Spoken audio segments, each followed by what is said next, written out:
Friends, today I shall discuss pleasure, happiness, which is pursued by all. Indeed, pleasure is the axis of this world, and it is the only thing which decides action of each and every living being. Maximizing happiness and minimizing pain remains the only goal each and every one of us. Brihadaranyaka Upanishad 2.4.5 says, "It is not for the sake of husband that he is loved, but for one's own sake that he is loved. It is not for the sake of wife that she is loved, but for one's own sake that she is loved. It is not for the sake of sons that they are loved, but for one's own sake that they are loved. One's own self is the dearest one, and only for the pleasure of the self one does each and every work in this world. Does he succeed in this endeavor? In maximum cases, the answer is no. What is the cause of displeasure, pain, suffering of living beings in this world, when his whole motto is to please himself? The only and only answer is ignorance, ajnana. Knowledge is the only instrument which guides the individual, which torches the right path, by persuading which he can reach to his goal of attaining the conviction of self-fulfillment. We can see how much pain, suffering are there in lower animals. One animal kills another and eats it up. Even it eats it alive. Even the human being kills them and eats up. Imagine how much pain they would have endured. How much pain. It is only because they have no knowledge or little knowledge. In the case of human beings also, who are at the lower level, suffers the most. They are being exploited by the clever ones.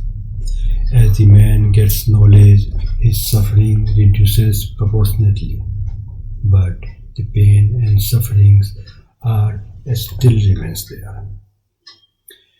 In the 7th chapter of Chandogya Upanishad, it is mentioned that Narad, a well-known sage, once went to Sanat Kumar and said, "He is the knower of all subjects available for study. He has studied Rig Veda, Yajur Veda, Sam Veda, Atharva Veda, history, mythology, grammar, rights of men, mathematics, natural disturbances, mineralogy, logic, ethics, etymology, ancillary knowledge concerning Veda, science of elements, science of archery, astronomy, science of serpents, subject of fine art." He knew all these subjects. Still, he is full of sorrow, as he has heard that a knower of Brahman goes beyond sorrow. So he said to Sanat Kumar, "Bhagavan, taryatu tam ma sokasya param."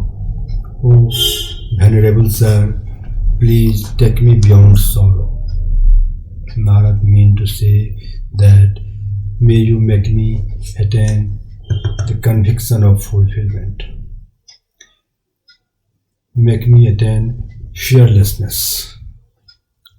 Sanat Kumar said that whatsoever he has learned are merely names, and there are surely something higher than the name. Names are objects, insentient, and are subject to change.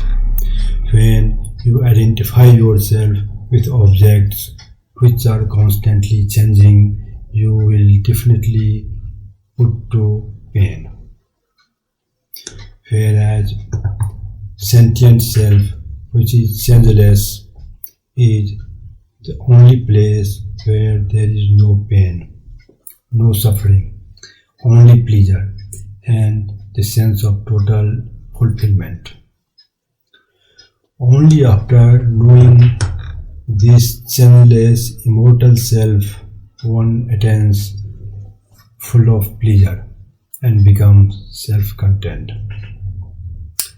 Then Sanat Kumar taught Narad step by step how one reaches from insentient to sentient, from name to the self, and said that a speech is higher than names, mind is greater than a speech, will, sankalp, is greater than mind, intelligence is greater than will, meditation, dhyan, is greater than intelligence, understanding, vigyan, is greater than meditation, strength is greater than understanding, food is greater than strength, water is greater than food, fire is greater than water, space is greater than fire,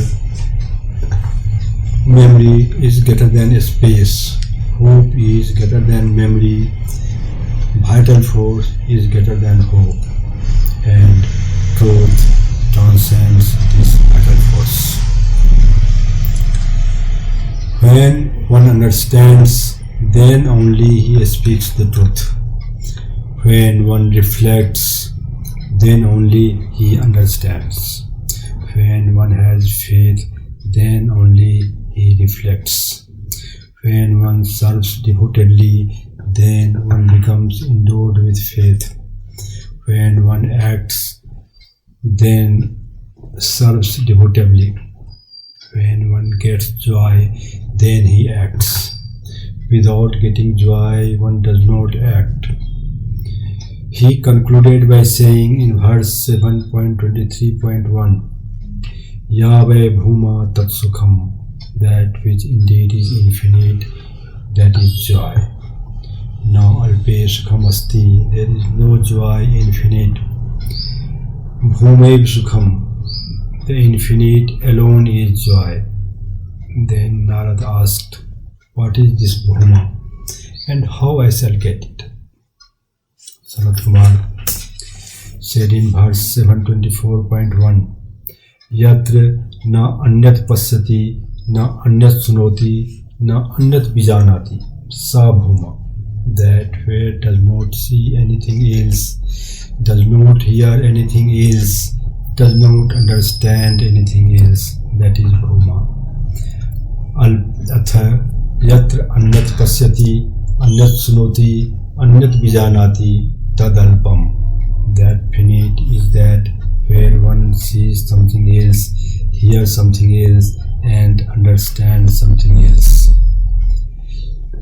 Yove bhuma tad amritam, yat alpam tad mrityam, that which indeed is infinite is immortal, and that which is finite is mortal. Shankaracharya said, anything that is finite causes trishna, thirst, that is, it increases your desire for more. Whatever you get, you desire still more.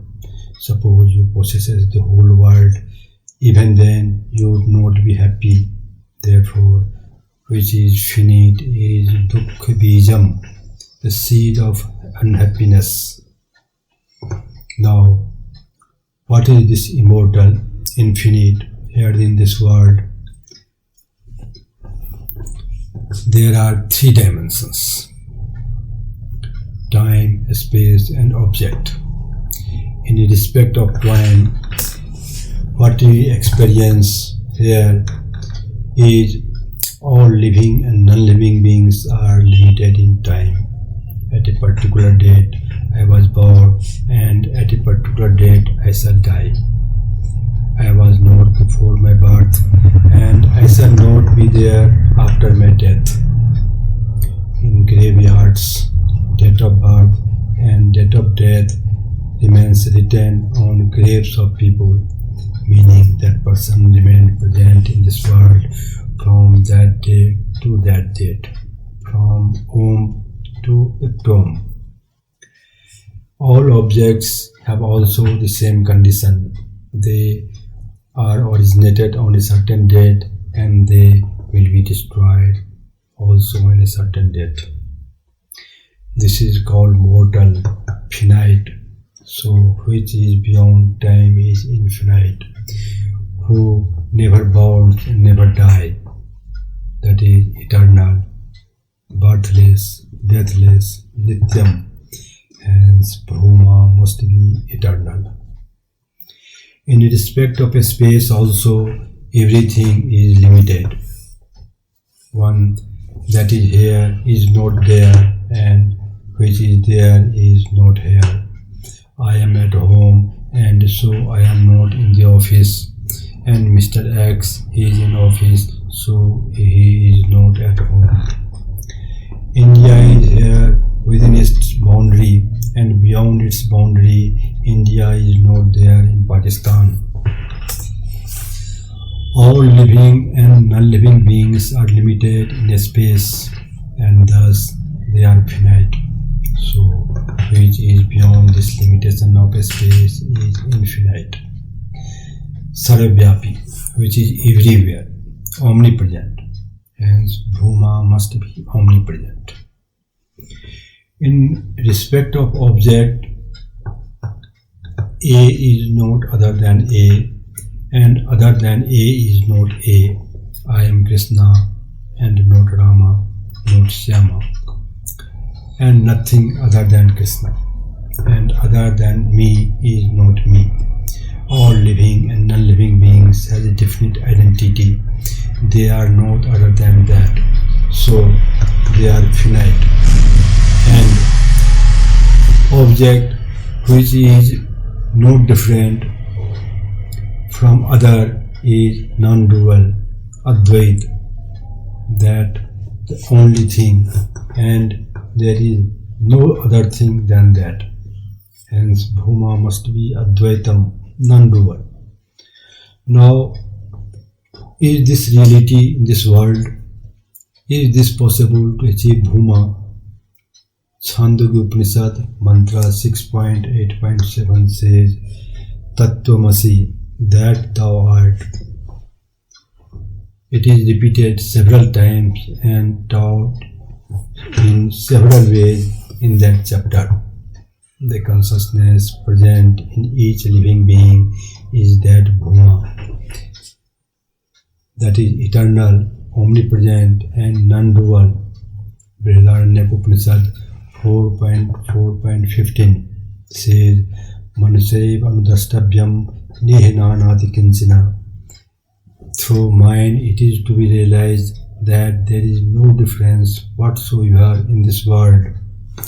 Only I exist here, nothing other than me. All this universe is in my consciousness. Nothing exists out of my consciousness. Great Master Swami Vidyadhani wrote in Panchadasi, verse 1.7, Masabd yug kalpesu gata gamyesu anekdha na udit na astmeti eka sambit esa swam prabha. Throughout the months, years, ages, world cycle, past and future, consciousness remains the same. It neither rises nor sets. It is the one and self-revealing. Gita verse 6.22 says, Yam labdha cha param labham manyate na adhikam tatah yasmin asthito na dukkhena puranapi vichalyet. By achieving this state, no other superior things remain achievable, and in that state one is not perturbed even by great sorrow. This is the ultimate pleasure, Bhuma, the pleasure plus.